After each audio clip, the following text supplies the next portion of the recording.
One. Hello, we're live. This is Chef AJ. Sorry about that. They episode seem to change 42. the format. Episode 42. So it looked different today. That's why we Weight had Loss trouble Wednesday. logging on. So let me know that you can hear me. I'm assuming you can see me, and then we'll get started. We got lots of questions today. We got 2 people, 10 people. All right, but we need to know and if they we can are hear. going on. I don't hear anybody. I don't All right. even see a line.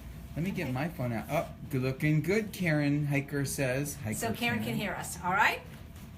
Yes, indeedy. Let's go. All right, let's go. Rip. All right, hey everybody, and welcome to episode 42 of Weight Loss Wednesday. I'm Chef AJ, the creator of the Ultimate Weight Loss Program, and this is where I answer your questions about healthy, permanent, and sustainable weight loss. So please submit questions by going to my website, www.eatunprocessed.com. I no longer can answer individual emails. I just get too many now. I'm so sorry. If you want to have ongoing access to me, the best way is to join the Ultimate Weight Loss Program, because I give that priority over my own email, which right now has about 1,200 in the inbox needing to be answered. I really would appreciate it though if your questions were on point. This is, after all, Weight Loss Wednesday, so please have the questions be about weight loss, maybe your struggles with weight loss or food addiction, because a lot of the questions, if not all of them today, could really be answered by nutritionfacts.org or Google, but I will answer them because you. So does that mean we're not going to talk about the food machine over there? Well, we will. Every now and then Eden comes and we tape an episode in the kitchen, so that's always fun. But when there's lots of questions like this, it's easier if we're not in the kitchen. Before I get started, I wanted to let you know that the event Sunday, Get Healthy Sacramento, is sold out, but there is a live stream, so you can watch the whole event, myself and Dr. Colin Campbell and Miyoko Schinner and Joseph Kean, the author of Whitewash. It's very affordable, so if you want that information, I'll post it there for Get Healthy Sacramento. I do believe there's some openings this Saturday in Denver for Kelly Williamson's Plant-Based Summit. I'll be speaking with Chef Del Sroof and Dr. Steve Lawenda, among others, and then I'll be off to True North for a few days giving lectures, so if you're in the Santa Rosa area, let me know. All right, and then of course we still have a few slots for Vegas Ultimate Weight Loss Conference. Kenny's going to be there. Just got one more ticket sold today. Wow. I got a phone call. Terrific, and, absolutely terrific. They're joining us. Now, before I get into the questions, I want to show you some good news. These are some lab results. So I stopped eating all added dietary fat, nuts, seeds, avocado, coconut, olives, on January 2nd, 2012, which is when I started my ultimate weight loss journey. And I got bashed by lots of people in the plant-based movement saying I was doing something dangerous, telling people not to eat nuts. By the way, I don't tell other people not to eat nuts. If you can eat nuts and are happy with your weight and not suffering from cravings and they don't trigger you, please eat an ounce a day. That's very healthy. Or a tablespoon of flax or chia seeds, probably even better. But I know I couldn't do it, and people were always worried about my omega-3 fatty acids. So I had them checked early on, and they were fine. So just for kicks and giggles, I had them checked again. And not only are they normal, but they're high normal. My omega-3, perfect. Omega-6, perfect. EPA, arachidonic acid ratio, perfect. Arachidonic acid, perfect. EPA, perfect. DHA, perfect. I am so happy with these results. I'm going to True North. I'm going to show them to Dr. Sultana. Almost 6 years now with no added fat. So I'm not saying that you don't have to add fat, but I don't think it's something you have to worry about, especially since you can check it.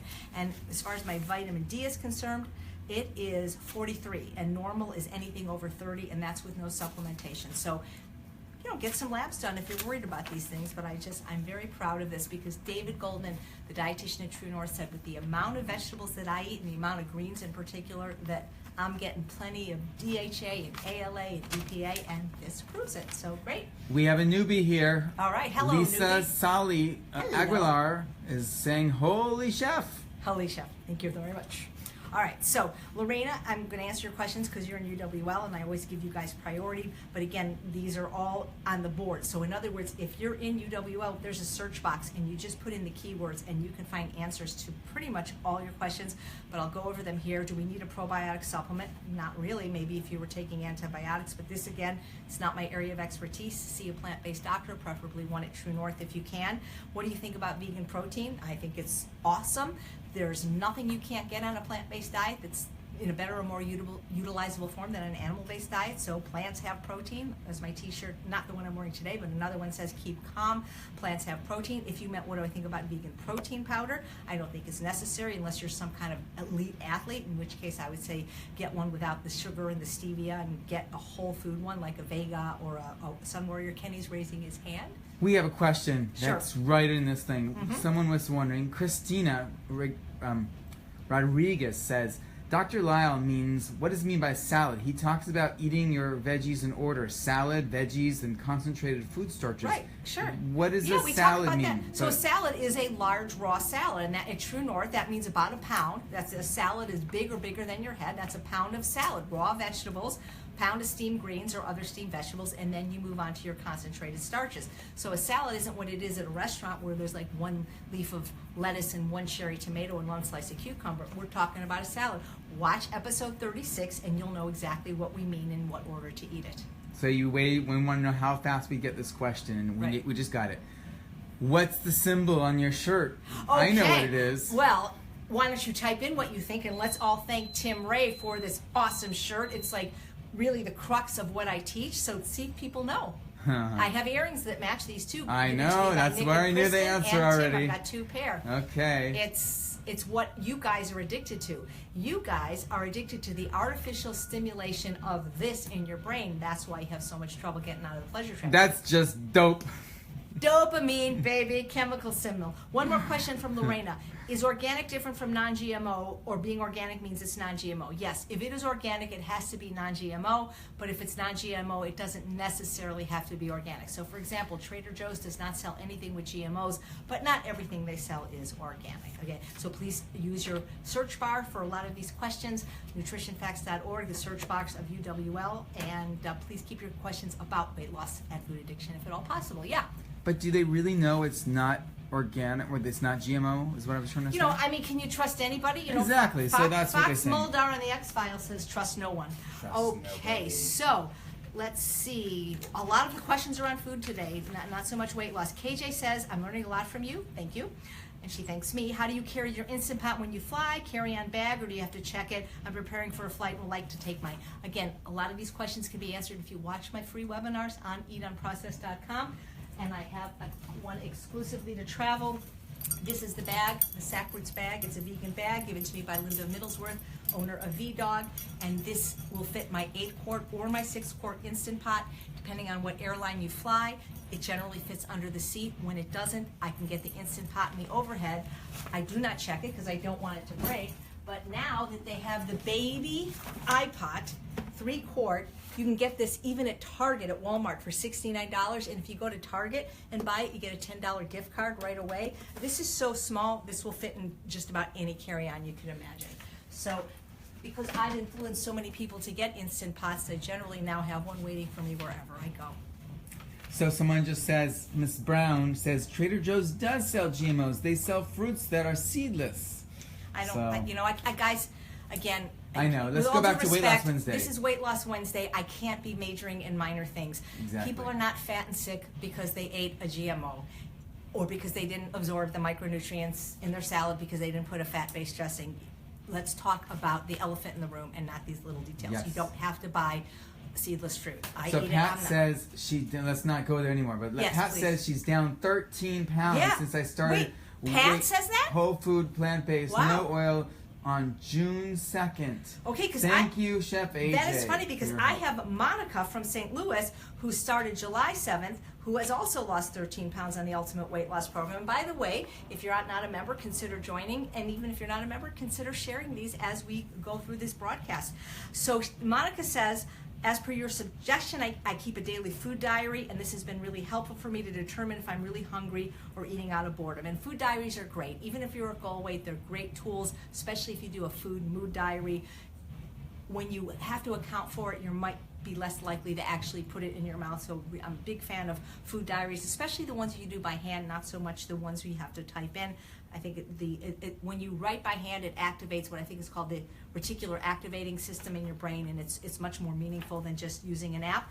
Monica's question is, I often can't eat the entire 1 pound of veggies in the morning as I start to feel full halfway through. Should I stop when full? What should I do with the remainder of my VFB, which is an acronym for vegetables for breakfast? Should I eat it with or right before lunch? Thank you for all you do for the group. It's been a life changer for me. You're welcome. So, I don't know if you're overweight and if you're trying to lose weight, but I just don't get how you can get full on a half a pound of vegetables. Vegetables are 67 calories to 125 calories per pound, depending on what you're eating. So you're really telling me that eating like 34 calories to 65 calories, you're full? I don't get it. But if you're full, stop eating. And then when hunger returns, finish your vegetables. That's what I would do. I mean, you saw, if you go to episode 36, you see that when I eat vegetables, I'm never eating less than 2 pounds at a time. I eat as much as 4 pounds if it's something like oven roasted ratatouille, because when I'm roasting my vegetables, 4 pounds is like 4 cups. It's nothing. That's how big our stomach is. So I don't know why you're getting full so soon, but I mean, unless you've had gastric bypass, but of course, everyone should stop when full. No one would be overweight or obese if they ate past fullness, so definitely stop. Good for you for feeling fullness. And then when you're hungry again, either finish your other half a pound or eat it with your lunch, whatever you want. Okay, we're not trying to one-up everybody, but we got some great news. Lisa Marie is down 22 pounds since July 4th. I feel like it's a telethon. Well, Yay! yeah, and we have Christy, who's been on this, finished a week, lost 2.4 pounds. Could you come here for a sec, because I have to grab something in the kitchen. And Jody has lost 12 pounds since July. Lisa, since just started 23rd of June, and is down 19 pounds. So everybody here is so inspiring. This is exciting. It's really to fun being in back of the camera. Man, Hi, Karen. here. I can talk to people. Okay, we're going to get you on, and I'm getting So here we off. go. Because the next question was on condiments. I forgot to grab them. Actually, there's 2 questions on condiments. 49 pounds since That's March amazing. 1st. Thank Tina you. Marie. That is the Tina Marie. She's the one that gave me that beautiful travel purse that's the cooler purse. So, Oh, cool. And she just got her cast off, and her stitches look terrible. Wait. So bad. But was that the 49 pounds? Yeah, the her cast weighed or is that 49 extra? pounds. Oh, that's funny. So Just a joke. That was funny. Thank you very much. Ed McMahon. Jennifer says she's been following the McDougall program for almost 2 months and would like to go SOS free after listening to all of my great YouTube videos and interviews. Thank you. She can cook SOS free, but is depending on condiments like mustard, barbecue sauce, hot sauce, and ketchup on her more simple meals. Do I have recipes for these or store-bought versions that comply? So if you're in the Ultimate Weight Loss Program, yes, we do have recipes in the file. We have several ketchup recipes. I don't know if we have a mustard. I think we do have a mustard recipe, and we have several barbecue sauce recipes that are compliant, and even a hot sauce that's compliant. So yet another reason to join UWL, because there's a lot of great recipes in the files, not just the 21-day meal guide that I give you for joining, but the members have created amazing recipes. You can also go to straightupfood.com. Kathy Fisher does have a delicious SOS-free ketchup at the store. I don't know of any SOS-free condiments other than these 2 that I want to show you. You can get ketchup that has no sugar, but it will have salt. I've never seen barbecue sauce without sugar and salt, and sometimes even oil. So the mustard that you can get that's SOS-free, which is the one they use at True North, is this like close enough? Can you see? That's not the non. Okay. Yeah, Kenny's like just lounging in the other room right now. Let me move it over to the side a little bit so we can see All you. right, so that's West Spray mustard. It is completely SOS free, and here you can get it at Sprouts, but you can always get it online at Vitacost, and it's very good mustard. Love Vitacost. It's stone ground mustard, and the only SOS free hot sauce I know of is Brew Brothers. It's really hot, guys, so a little dab will do ya, honestly. Very hot, like This 2 won't be in drops. my kitchen. But it lasts a long time. It's very good. You can get that at Whole Foods and online. So thank you, Jennifer. And Andrew said that he recently rewatched some of the Healthy Living episodes on YouTube, and in one I make a broccoli potato soup with 4 tablespoons Dijon mustard. The lowest he can find is 100 milligrams per teaspoon. Is there a specific brand I need to look for, or should I just realize that it is divided across several servings? And again, I don't tell everybody they have to go SOS free. I think everybody has to go O free, in my opinion, oil free.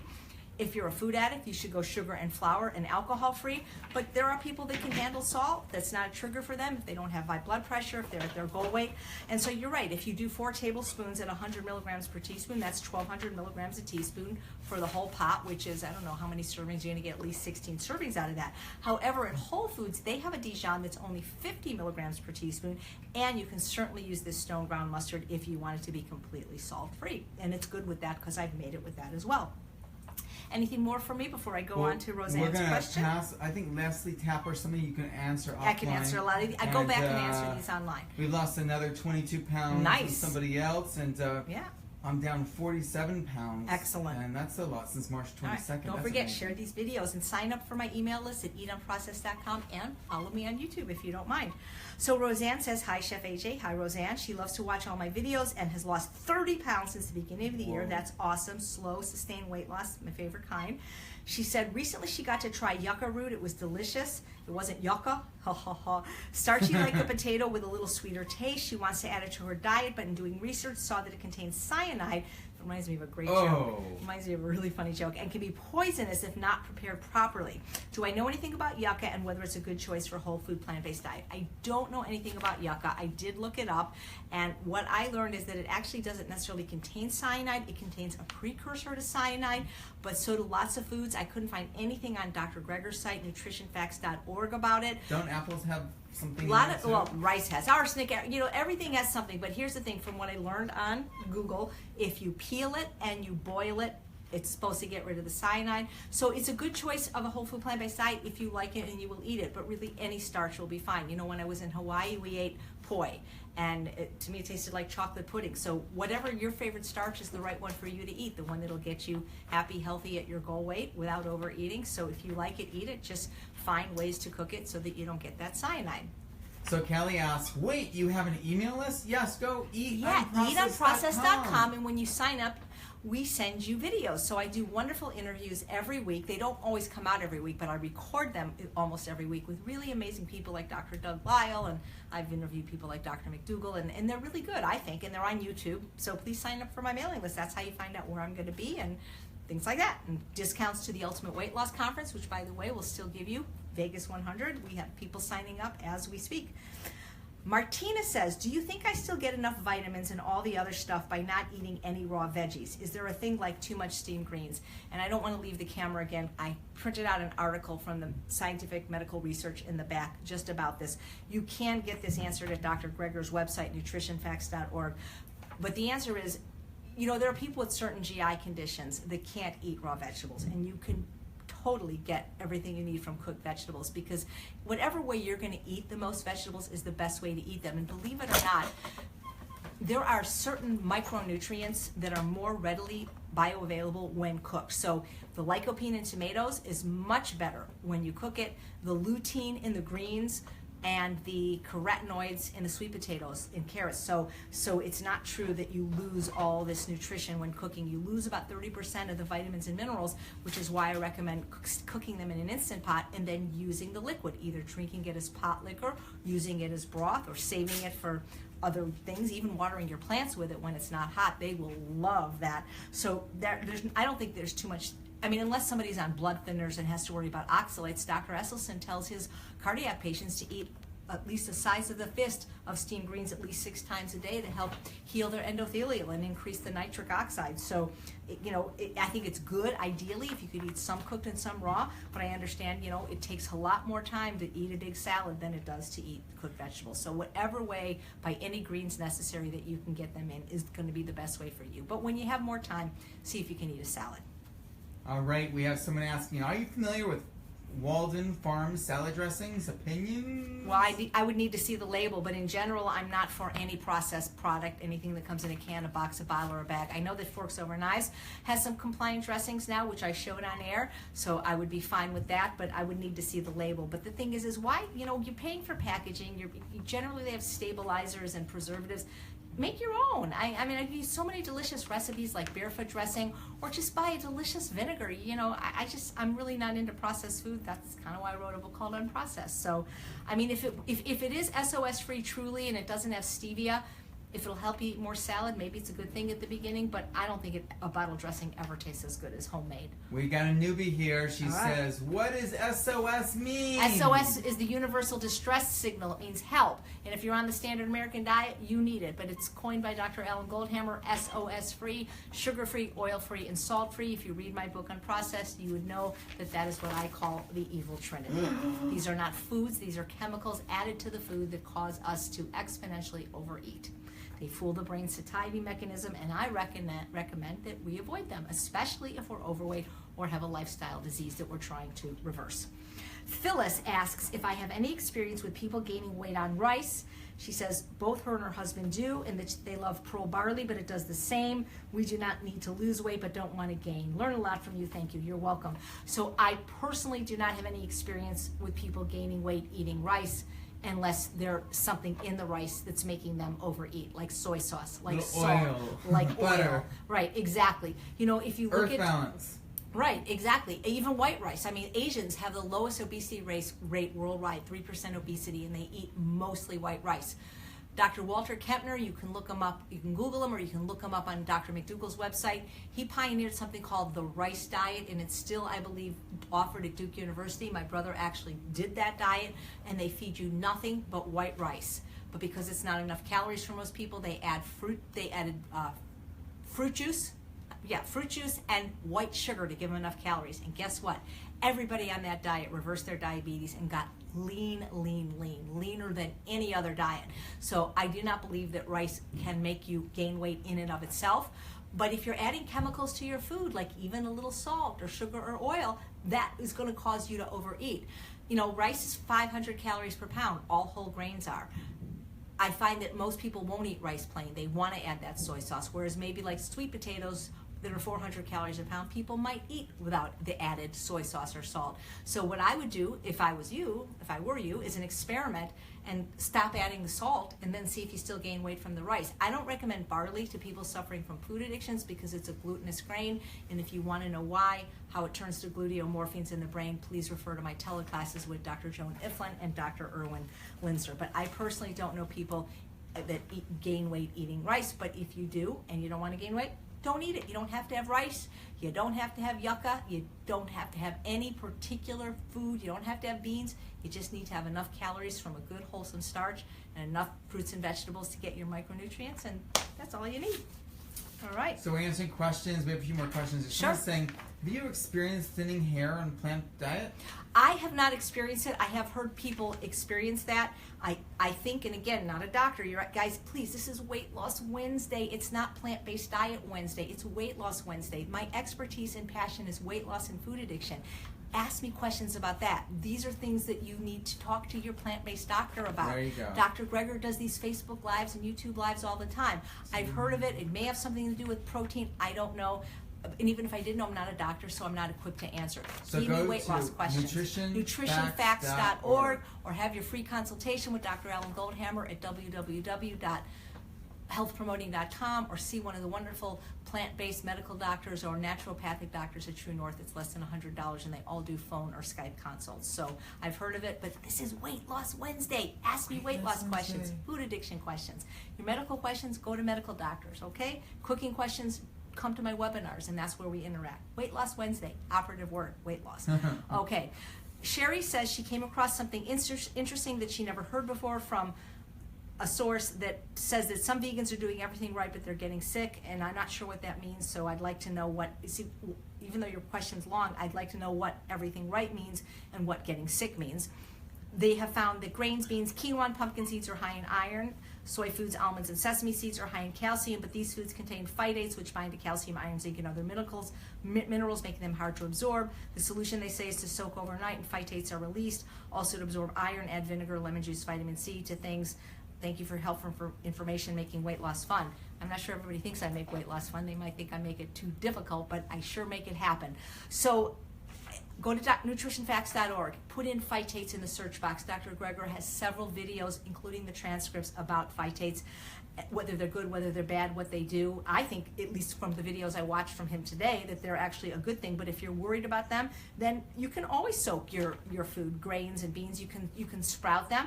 They seem to increase nutrients that way. But again, this comes back to how many angels can dance on the head of a pin. This is not what I'm interested in, guys. I'm not interested in the minutia. I have to deal with people that are in kidney failure, that are about to go on dialysis, that weigh several hundred pounds. I need to get them on the diet. I can't worry about these little things. If you are following a perfect A+ diet like Dr. Goldhammer has for 40 years, and then you want to worry about how to cut the onion or whether or not there's fat in your salad dressing, then please do so. But don't come to me for that, because it's not who I am. I don't want to major in minor things. I want to get people on the path and not focus on these little things. If you're on the perfect diet and you notice that these things are things that could help you improve your health, please do it. But of course, anytime you have iron-rich foods like spinach, it's always good to have some oranges in your spinach salad, or to put some vinegar on it, or lemon juice, because yes, it's true that vitamin C does help increase iron absorption. But these other things, to me, again, majoring in minor things. And after this week, I'm not going to even answer these questions anymore, because you got nutritionfacts.org for that. So ask me questions about weight loss and food addiction. Thank you. All right. Anything else? Public service announcement. Yeah. Public service announcement, and share these videos. Exactly. We are talking, Elena asks, is it okay to snack between meals? Like a piece of fruit after work before dinner? Well, I think we can eat all the time. I don't agree with that. I'm assuming she's not in the Ultimate Weight Loss Program, because I don't think snacking is good, because the more you are not eating, the better. So the more time between meals and the more time not eating, and that what's called the catabolic phase, Dr. Furman talks about how that extends life. If you need to snack, you're either not have eaten enough at your last meal, or you're eating for emotional reasons. And my litmus test of whether you're hungry is if you're not hungry enough to eat vegetables, you're not hungry. So if you're snacking on vegetables, then maybe you really are hungry. People will eat fruit no matter what. Fruit is delicious. I ate a whole sugar-kissed melon yesterday, literally. Fruit is amazing. So you don't have to be hungry to eat fruit. So I am not for snacking. I am for eating when hungry, and if you're hungry, then eat. But see, I don't know what a snack means. We have another question about that later. A snack is a construct. Eat food when you're hungry, stop when you're full. And I don't understand how a snack is going to make you not hungry, just eating a little bit. Eat when you're hungry. It doesn't matter what time it is. If anybody else is eating, eat when you are hungry. Learn to do that the way you do with a baby. You don't tell the baby, oh, you're crying now? Well, sorry, it's 5 a.m. Breakfast isn't until 7 a.m. No, you watch how kids are, and then all of a sudden you kind of mold them into our society's norm of these 3 meals a day, which is a construct, and 2 snacks. You don't need to snack. I don't think snacking's good. If you're not overweight, when you want to snack. I think it's more important what you're snacking on, but no, I'm not a fan of snacking, Kenny. Snacking for most people is overeating or emotional eating. But you would eat an apple. Eat an apple, but eat a vegetable first. I got to turn the air back down because it is getting hot under these lights. Okay, sorry for the glitch. All right, here, we're back with a question from Allie. Allie says, first, thank you for all you do. You are welcome. Thank you for watching. You're an inspiration to me. Thanks again. I am a 25-year-old healthy female. I have eaten a plant-based diet comprised of unprocessed whole fruits for a few years now. I mainly eat potatoes, greens, vegetables, fruit, beans, and oats. About 8 months ago, I began intermittent fasting. I don't eat until 4 p.m. and then stop eating around 10 p.m. So that's a 6-hour feeding window, which means she has an 18-hour fasting window. She said, and then go right to bed. This was no problem, but recently I haven't been regularly passing bowel movements. I used to have a large bowel movement every morning, but for the past month or so that hasn't been the case. I have a bowel movement every couple days, but it is small. I drink lots of water, eat fiber-rich foods. What is going on here? Again, you need to see a medical doctor for any change in bowel habits or GI habits. You absolutely need to see one. But when you say, this was no problem. Yes, eating at 10 o'clock and going to bed is a problem. I'm sorry. You don't eat and lay down. That is always a problem. Watch some of my teleclasses with the GI doctors, or watch some previous Weight Loss Wednesdays. We need at least 3 hours, preferably 5, between the last swallow of food and laying down for GI health, for good sleep, to wake up feeling refreshed, to wake up feeling hungry like we're supposed to. Do not eat before bed. It's great having a 6-hour feeding window for intermittent fasting, but not if you go to bed at 10 o'clock. Most people that do intermittent fasting, they have their first meal at about noon. maybe 11, maybe 1, and they have their last meal at 5, 6, or 7. So they're still doing a 6 to 8 hour feeding window and having a 16 to 8 hour fasting window. But this is not good. And the fact that you're supposed to poop every day, at least once a day, and if you're drinking lots of water, you might have a bowel obstruction. My mom died of a bowel obstruction, so get thee to the doctor immediately.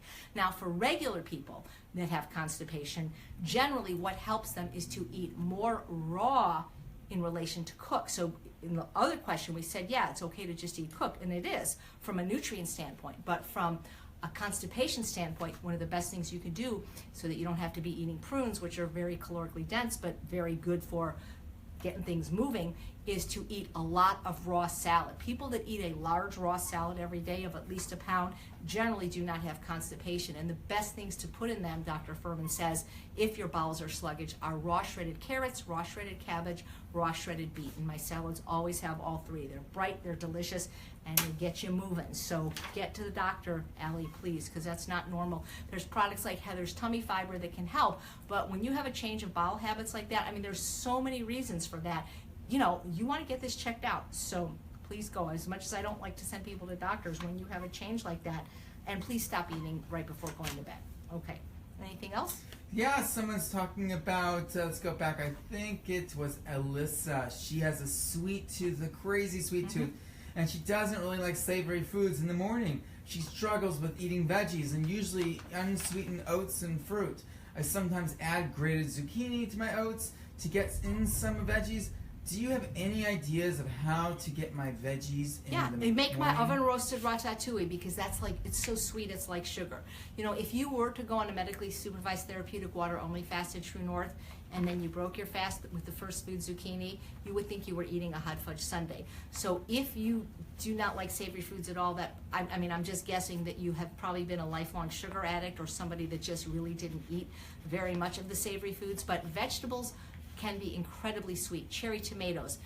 If you make my oven roasted ratatouille, and when you roast vegetables, by the way, it brings out the natural sweetness. And if you make the oven roasted balsamic Dijon glazed Brussels sprouts, those taste like candy. So vegetables can be incredibly sweet depending on how you cook them and if you put certain toppings on them. And so, am I right about, is she watching live? Am I right about her being a sugar addict? Well, she hasn't said anything about that maybe yet, she'll but we come have back. Dana Kral. Okay. She says, I'd like to know what you offer through UWL program to those of us who aren't from your area.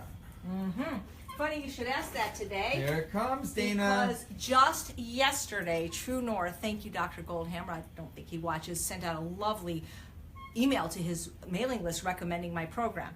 So what we offer, we just got cards so that they can hand them out at True North. And can you do this close up? Yep. Let me actually, no one really Okay. can see that. Here we go. If you go to my website, eatunprocessed.com, and click on the Ultimate Weight Loss page, you will see what we offer, and then turn it over, and you see all this stuff as look well. at that. Well, they can't really see this Okay, online. so let me read it to but, them. Ultimate Weight Loss Program for ongoing support following a health-promoting diet. And lifestyle. So what we offer is support through large group coaching from myself and John Pierre. You get 4 hours of online video from the Ultimate Weight Loss Seminar, 4 hours MP3 audio file of the same seminar, 21-day recipe guide by me, 4 group coaching phone calls, MP3 audio downloads, ongoing membership in our private group, calorie density chart magnet, which shows you what foods to eat, and a wristband, what you stay on track. But the most valuable thing you get is the ongoing support. So, I mean, the diet is the diet. I've been talking about it for years. You can just read McDougall Program for Maximum Weight Loss, same diet, but it's the support, and that does make a difference in most people reaching their goals, having that support. Carly asks, do you have anyone in the UWL program that hates food? I hate the fact that I have to eat to live and find food very frustrating to deal with. Wish I never had to think about it. If there is someone in UWL that actually hates food, I haven't met that individual yet, or they haven't come forward. I understand the sentiment about having to think about it. There are people that express that sentiment, especially those that really suffer from processed food addiction, because they're thinking about food all the time because they are so addicted to these pleasure trap foods. And I wonder, do you have a history of eating disorders at all? Because I don't think it's normal to hate food, or at least to hate all food. People in UW all hate vegetables, at least when they come to the program, that's for sure.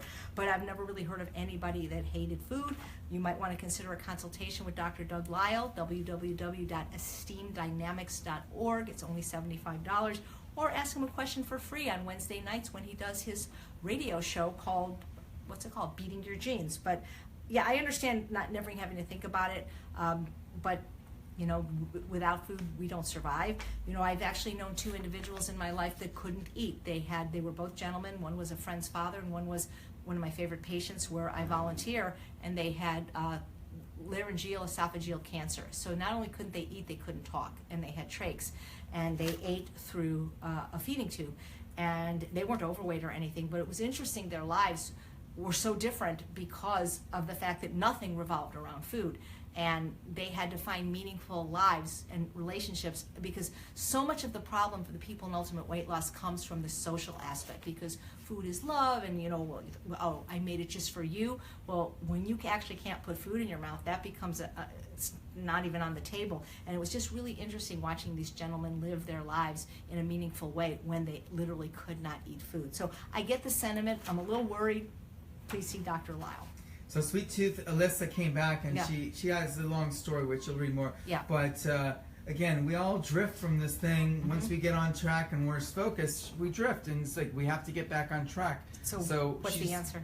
What's the answer? I mean, it's just you have to focus Yeah, in. I mean, I'm guessing she's not in UWL, because we would help her make the food taste delicious. And again, Dr. Goldhammer always says that if whole natural food doesn't taste good to you, you really need to fast.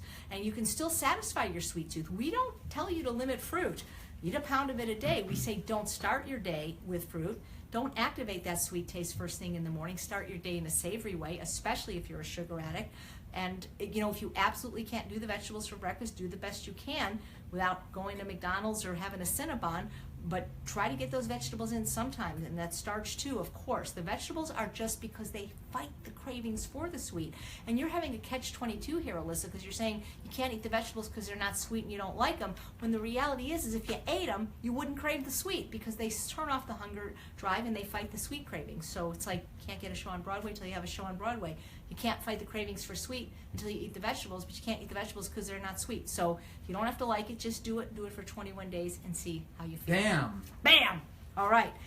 I'm going through these. Kenny doesn't like when I go along. Even she's so great. He's like, yeah, you can go. Kenny's like, let's get out of here, because Kenny wants to eat. We got some good snacks for him today. Oh. We got something in the air fryer. So Michelle says, I was wondering if you have any suggestions for distractions for how to stop evening snacking. Again, another snacking question. Since I work out in the mornings, once I finish dinner and I get bored and feel like that is the reason I'm looking for snacks. My kids are tied up with homework all night, so I don't do much but watch TV or read social media. Maybe I need an evening hobby to keep me occupied. You think? You know what they say, idle hands are the devil's workshop. Get a craft, because if you're knitting or crocheting or hooking rugs or painting, you can't really be putting food in your mouth. And I'm not sure how the working out in the morning pertains to this, but go for a walk after dinner. Do you have a dog? If not, adopt one. Go for a walk. If hunger isn't the problem, food isn't the solution. So people do eat out of anger, out of anxiety, out of boredom, out of depression, out of loneliness, out of stress. And you're saying you get bored. Why are you bored? You have kids. Help them with their homework. I mean, with all due respect, I don't know how anyone could be bored living in the world we live in today. I once heard, when I was in my 20s, I was a respiratory therapist, and we had to go to these things to get continuing medical education units. And I remember the motivational speaker said that if you're bored, you're boring. And so I never wanted to be boring. So from that moment on, I never was bored again. I mean, my goodness, I really don't watch TV except for Jeopardy. And the only time Scooby-Doo. Well, that's on in the background, but I use my TV time. That's how I motivate myself to exercise. If I want to watch it, I have to be on the spin bike. I mean, I have this television, and there's 4,000 channels, number one. Not to tell you that watching TV is good, but when you say you read social media, instead of reading social media, why not join the Ultimate Weight Loss group and jump on the boards at that time and get support or give support to somebody else? Get a hobby. What do you love to do? What did you love to do when you were 7 years old? Why are you bored? That's what I want to know. I mean, my God, you've got kids.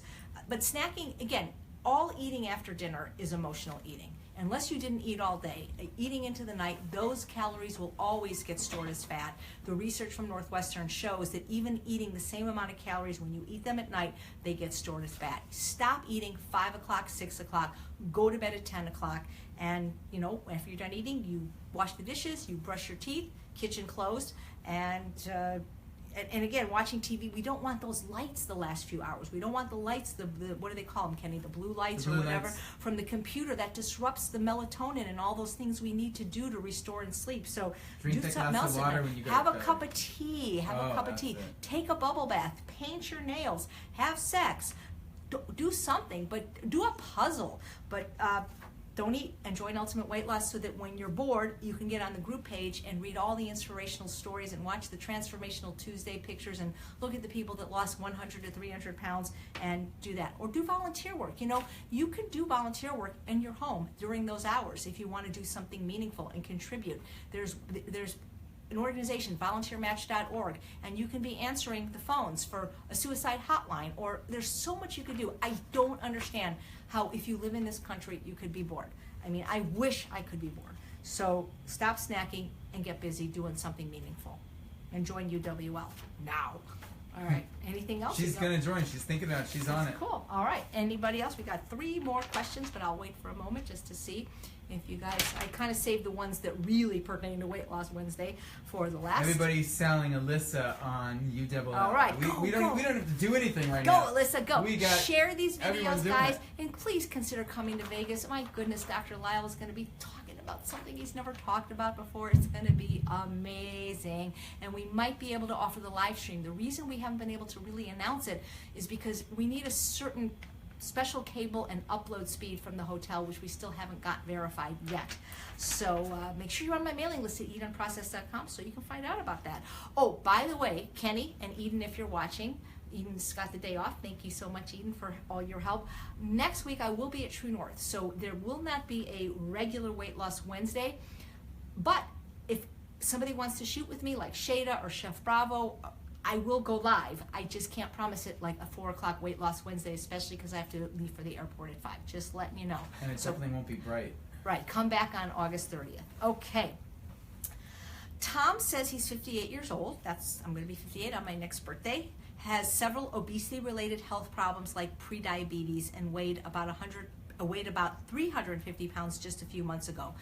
Okay, Dr. Goldhammer says there is no such thing as prediabetes. Either you are or you're on. It's sort of like being a little bit pregnant. This is just his opinion, and I think he's probably right. He says, I've been working with a food addiction coach that stresses 3 meals and an evening snack, again with the snacks, and avoidance of all flour and sugar. By the way, I think avoidance of all flour and sugar is crucial to somebody that is a food addict, and it's helpful to somebody that wants to lose weight even if they're not a food addict, just based on their high caloric density of 1,500 to 1,800 calories a pound. But definitely it's a non-negotiable if you suffer from food addiction, and everybody seems to know that in the food addiction world, and even sometimes in the non-food addiction world. They're not foods, sugar and flour, they're drugs, they're powders made out of whole foods, and we don't have a problem if we eat poppy seeds, but when we process the poppy plant into opium, we have a problem. We don't really have a problem with the cocoa leaves, but when we process it into cocaine, we have a problem. We don't have a problem with wheat, berries, or beets, but process it into flour and sugar if you have that biogenetic leaning to food addiction or that type of sensitive brain. So avoidance of all flour and sugar is great. And it's not even necessary for people that aren't people don't need flour and sugar, even if they're not overweight, even if they're not food addicts. They're absorbed much more quickly, higher in the glycemic index. I don't consider them food. They're processed foods. They're more drug-like than food-like. So he says that it's been working well for weight loss, although it's not a plant-based diet. So if you are somebody that wants to be plant-based or an ethical vegan, then maybe find a different coach, because there's more than one coach out there that can help you. And I'm guessing you're not in UWL, because we are a food addiction treatment program, as well as a weight loss program, as well as a health program, and it is strictly a plant-based diet, and it is strictly no sugar and no flour and no alcohol. I would like to transition to a whole food plant-based diet, but the food addiction coach feels strongly that animal protein and low-fat dairy, like low-fat cottage cheese, plain Greek yogurt, especially, provide necessary satiety that would not be available on a plant-based diet. So if somebody told me that, even if they went to medical school, and I'm wondering if this person did go to medical school, I would say bye-bye, especially if you're paying them, because that information is absolutely false. I'm hoping to get one of the doctors to actually let me interview them on my weekly show to explain why, because nobody will believe it coming from me, not a doctor. But the fact is there's nothing you can get on an animal-based diet that you can't get in a better or more utilizable form on a plant-based diet, including protein, especially protein. And dairy, if you were going to eat animals, which I don't recommend you or anyone do, dairy is the absolute worst of all the animal proteins you can eat. Absolute worst. I'm guessing you haven't read the China study or seen Forks Over Knives, because you would know that the most potent carcinogen is the casomorphins, the protein in dairy. Also the most addictive. And I find that, I don't want to say hilarious, I find that just so odd that a food addiction program would allow one of the most addictive foods. Dairy is one of the most addictive foods. It's an animal product and it's a processed food. There are so many books written about it, like Whitewash, like the new book by Dr. Neil Barnard, The Cheese Trap, which explains how it's addictive, dairy, especially the cheese and the yogurt, creating that morphine or opiate-like effect in the brain. So if you're going to eat animals, which again I don't recommend, that is the absolute worst animal you can eat. And I don't see, you show me the evidence in the scientific literature that says you can only reverse food addiction eating animals, especially dairy, and that you have to have a snack. I'm going to have to get one of the doctors to put this on tape to talk about this, because it's not true. I mean, maybe there are people that recover, but it's from not eating the sugar and flour. It's not from eating the dairy and the snack, I promise you. Have you seen the YouTube I did with Dr. Doug Lyle called Weighing and Measuring? That talks about that whole construct of meals and things like that. But I would definitely get off the dairy as soon as possible. It's the worst thing you can do. And the people, even the non-vegan people I know that run food addiction programs, the really good ones, they're sugar-free, flour-free, and dairy-free. So I really do not trust what this person has to say, especially because there's amazing food addiction people that aren't even vegan, but that know that dairy is highly addictive, and it's the highest in environmental contaminants, and it's full of blood and pus and pee and poop. I mean, it's the worst thing you could possibly eat. It's 1,600 calories a pound. It's just horrible for weight loss. It's horrible for food addiction. So, and as far as necessary satiety, you tell me how dairy provides satiety. How could any animal product provide satiety? Satiety is that feeling of fullness that signifies the end of hunger. Dairy products, animal products, have no fiber. What makes you feel full is fiber. Fiber and water together create bulk. That's what creates satiety. Where's the fiber in yogurt and cheese? There is none. This is absolutely false information. That it makes me so mad that people believe that, and that I'm guessing you're probably paying this person for advice that is deleterious to your health and that's not even true. So if you want satiety, you eat the foods that make you feel full. And guess what food has the most satiety, at least according to the SI, the Satiety Index by Dr. Susanna Holt? The potato. Not cheese, not yogurt. So he says he's looking for breakfast and evening snack menu suggestions that would be vegan, whole food, plant-based, and have no sugar or flour. I have your book and didn't see any breakfast recipes listed. Obviously, breakfast should be relatively quick and simple, yet provide lasting satiety. Again, lasting satiety is provided by eating enough food. And if you're on a weighing and measuring program, which I'm guessing you are, because all the food addiction programs I know of are, you're not going to have satiety if you're eating just like minuscule portions of food. So what gives you satiety is eating a large volume of calorie dilute food without the sugar and flour, like fruits, vegetables, whole grains, and legumes. You want satiety? Eat beans for breakfast, not cheese, not yogurt. Then you'll have satiety. Eat potatoes, eat vegetables. So you're right, I don't have breakfast recipes in Unprocessed. The only one that it's not really true. I do have breakfast recipes, but they're smoothies. The fruity quinoa would be considered a breakfast recipe. Remember, Unprocessed was written 7 years ago, so my new book will have a section for breakfast, but we recommend in the Ultimate Weight Loss Program vegetables for breakfast, and then your starch. So beans and greens. You want a breakfast that's going to give you satiety and fullness and balance your blood sugar and fight food cravings? Beans and greens. Kenny, you were about to say something. Well, you mentioned your new book, and someone asked earlier, what's your new book about? The Ultimate Weight Loss. So we got some newbies here. We got some newbies. They don't know me. So my new book is called The Secrets to Ultimate Weight Loss, a revolutionary approach to conquer cravings, overcome food addiction, and lose weight without going hungry. That's what my new book is about. And Bam! So, now, as far as snack, see, I can't really give you a snack suggestion because I don't believe in snacking. I believe in eating. So if you want a snack, eat food. Whatever it was that you were eating, whether it was whatever you had for breakfast, lunch, and dinner, that's your snack. But again, I'm not into snacks. I'm not into eating late at night. So I'm sorry, but I feel like I think people just like to say the word snack.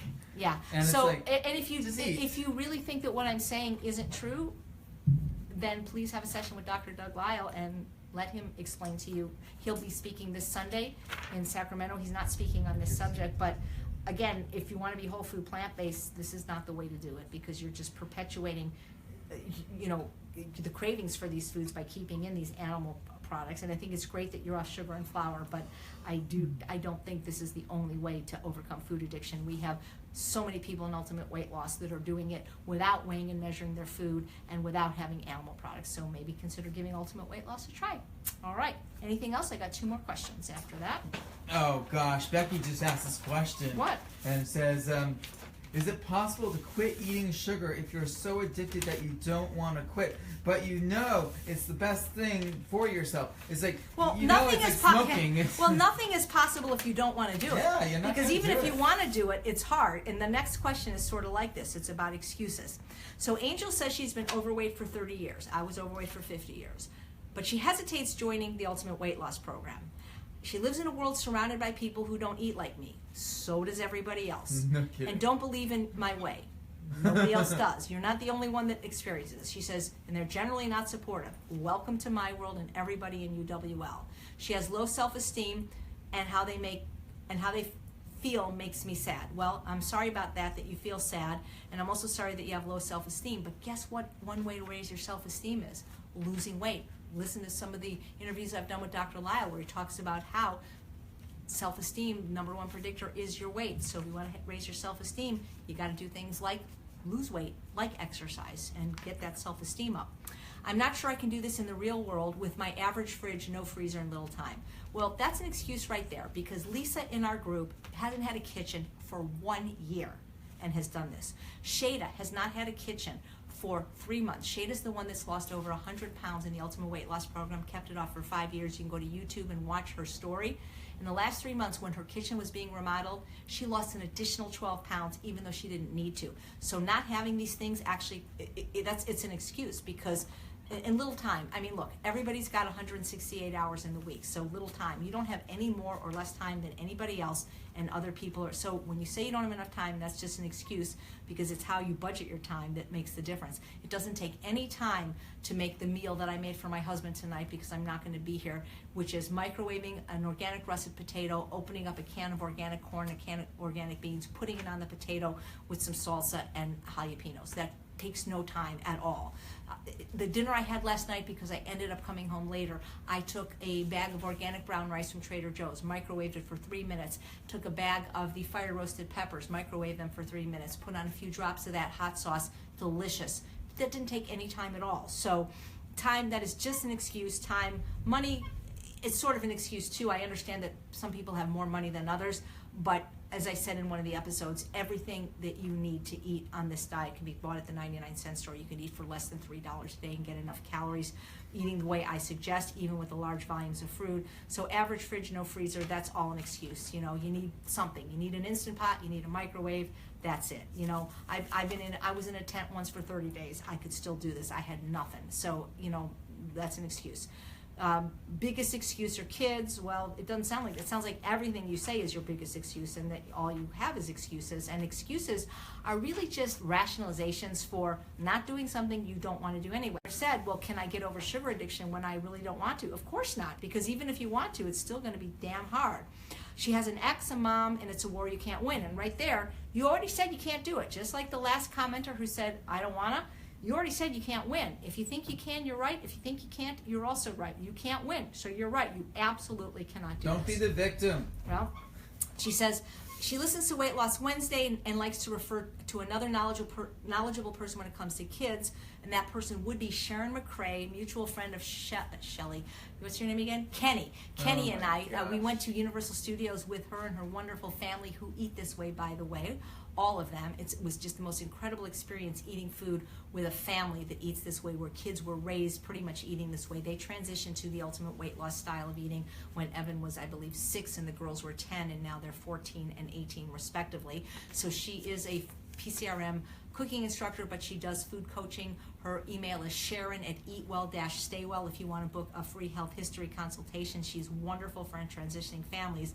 So my question is, can I do the UWL program with my kids? Absolutely, realizing that if your kids don't need to lose weight, they need more fat. They don't necessarily need more fat, because her girls, because they have acne, don't eat any added fat, but they need more calories. Maybe they can have some Ezekiel bread that's salt-free, or some gluten-free pasta, or tortillas, or air pop popcorn. So you absolutely can do that. I mean, is it realistic and healthy for them, or will I be cooking 2 meals? Well, I don't think anybody should have to cook 2 meals. I think whoever's doing the meals should cook 1 meal, and if somebody wants something else, you give your family 2 choices, take it or leave it. If they don't eat the healthy meal and they want something else and they're old enough to drive and buy the food, let them go get what they want, but you shouldn't have to be their executioner and feed them crap. So is it realistic? I don't know. What's realistic? Is it realistic to be overweight for 30 years? I guess so, because everybody else is, but how bad do you want to not be overweight? Stop making excuses and do something about it. And so you can do the UWL program with your kids or without your kids, but it's a lot easier if the whole family is on board, or at least supportive. They don't have to necessarily do it, but they can't sabotage you, and they have to eat all non-compliant food out of the house, because as we know, number 1 rule of ultimate weight loss is the environment is the number 1 predictor of your success. If it's in your house, it's in your mouth. One last question, unless you have something else for me. So yeah, she says, someone else says, are you angry? She's just saying her point. I'm not angry, I'm frustrated. Look at what you want to get, not This what is you angry. have, what you're dealing with. I'm not Look where you angry, wanna go. it's just I'm not angry. I swear I'm not angry. No, I'm passionate, because Passionate's a good word. it's very hard to talk to people who are addicts, because they don't hear anything you say. No. They hear like, nah. All right, last question from Luna. Oh. Says, I have not heard you speak about the relationship changes that other men and women have when a UWL member is showing visible improvement. These might be lifelong friends or close family members that we want to keep. We cannot tell them to go fly a kite. Sometimes the attitude changes when nothing is even said, or that person denies it. Well, I mean, I disagree. You can tell them to fly a kite. I'm not telling you should, but you absolutely can if somebody is sabotaging you. You know, Tony Robbins said that the quality of your life is a reflection of the expectation of your peers. And if their standards are low, that it's only a matter of time before you lower your standards to meet theirs. And it's like the old thing about Louise Hay used to say, you know, if you fall down, I will extend my arm to lift you up. But if you try to drag me down with you, I'm going to have to let go. I would rather be all alone, I mean that, as much as I love Charles, than to be fat and sick with somebody else, just to have a marriage or friends. But not everybody's like that. I get it. So there's a lot going on here, and one of the things that might help you is to watch Dr. Doug Lyle's video, Getting Along Without Going Along, on his website, esteemdynamics.org, and he gives esteemdynamics.org, and he gives you some tips and tricks on how to deal with these people, because basically what happens is, in the case when a woman is like that and a woman loses weight, it's generally jealousy. Because Dr. Goldhammer said this to me, but when I came there 50 pounds heavier 6 years ago, he said, the minute you lose weight, everybody's going to hate you, especially the women, because they're going to think you're a mate poaching whore and going to take their husband, because their husbands will start noticing you, especially if their wives, remain overweight. So it's not a good thing. Women do not like it when women friends lose weight. Have you ever noticed, I was saying this today in an interview, thin girls tend to travel in packs and heavy girls tend to travel in packs. Not a judgment, but like seems like. And Dr. Ornish talked about at the Plantrician Conference last year that obesity is actually contagious, that you are 40% more likely to be overweight or obese if your friends are than even if a close first-degree family member is. Then the reality is 20%, and that's because you engage in the same lifestyle behaviors as they do. And so if you're in a group of women, or even if you're a man in a group, it's more with women, because the thing is women really do want to be thin, because listen to Dr. Lyle's podcast from an evolutionary psychological standpoint, Beat Your Genes. That's I don't want to say it's just our self-worth. Our self-esteem is connected to that, but men can be overweight. Danny DeVito is going to get a girl. It doesn't matter that he's not tall, that he's bald, that he's a little bit pudgy.